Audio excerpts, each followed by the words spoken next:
learned English and I speak English in my daily academic life.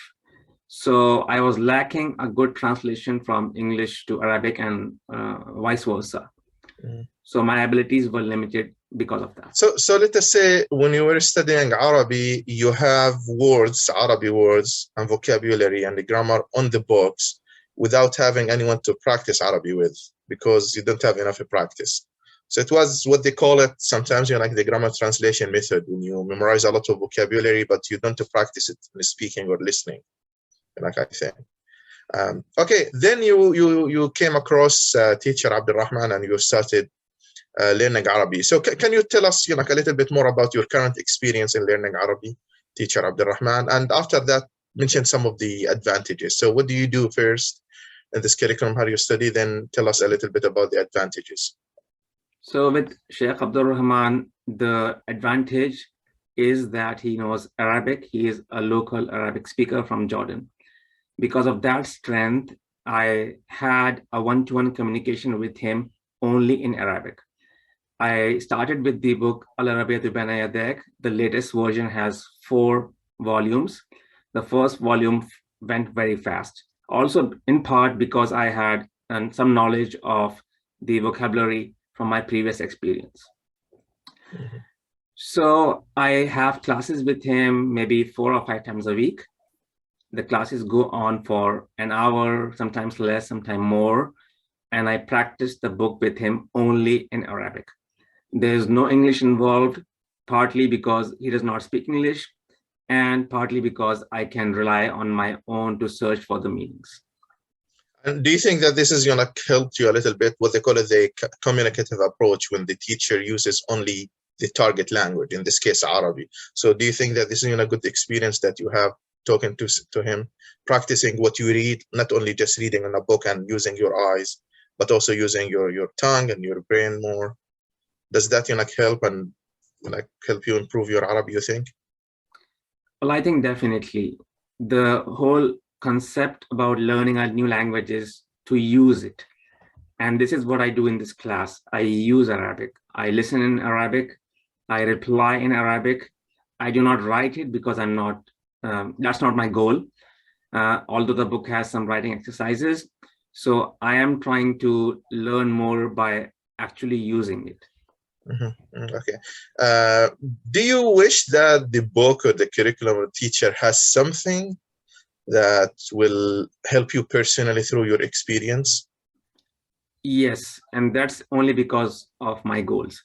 My goals are only to understand my religion. I do not intend to use Arabic for any other purpose.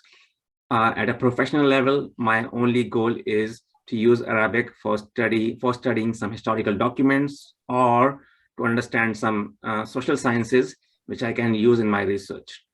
Because of these particular goals I have, I definitely would like to have English translation of some of the words I encounter. I would also want to be explained at the moment itself what a particular word means in an English context. I think also you are taking some tajweed classes with teacher and Dr. Muhammad Alalamat. So what do you say about that experience, learning also how to pronounce the Arabic letters and the tajweed? Will that help you religiously and also in learning Arabic? Yes, I must say before answering your question that I had taken a tajweed course from one of the famous websites on internet. And that particular website allowed me to download a PDF and learn all the rules and listen to videos and practice. However, as you know, speech is something that you cannot learn on your own. You need to recite it to a teacher who can correct you. So I got this opportunity with Sheikh Muhammad because he has a PhD in this topic and he understands and corrects me whenever I make mistakes. I must also add, I was born in India and there the culture is to speak fast. The culture is also to speak monotonously. And I have some difficulties in my pronunciation. So I am a fast speaker, I'm a monotonous speaker. I'm trying to correct that. Now this particular class helps me do that because I am forced to follow the tajweed rules and I get real-time correction in my speech. This class had some spillover effects. So after learning some rules of tajweed and practicing with Sheikh Muhammad, I got motivated and I took a class in phonetics in English. Both of these classes are going on now, and I'm trying to improve my pronunciation. MashaAllah. So the tajweed motivated you to take also phonetics in English too. Yes, exactly. So I'll give you an example very quickly. So people who are not speaking English the correct way, they don't differentiate between W and V.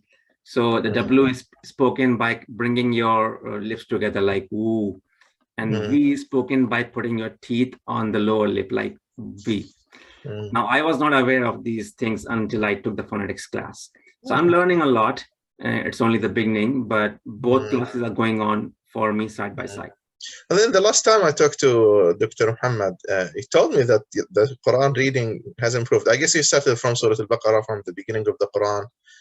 He said the first page of Surah Ibrahim, he said almost he read it without any mistake. All of the pronunciation was good. So do you see the progress like a lot in reading the Arabic, the Quran in a practical way, more than knowing the rules of tajweed? This is ikhfa and idgham. It is practicing it with somebody who knows exactly how to teach and how to pronounce. So does it help really?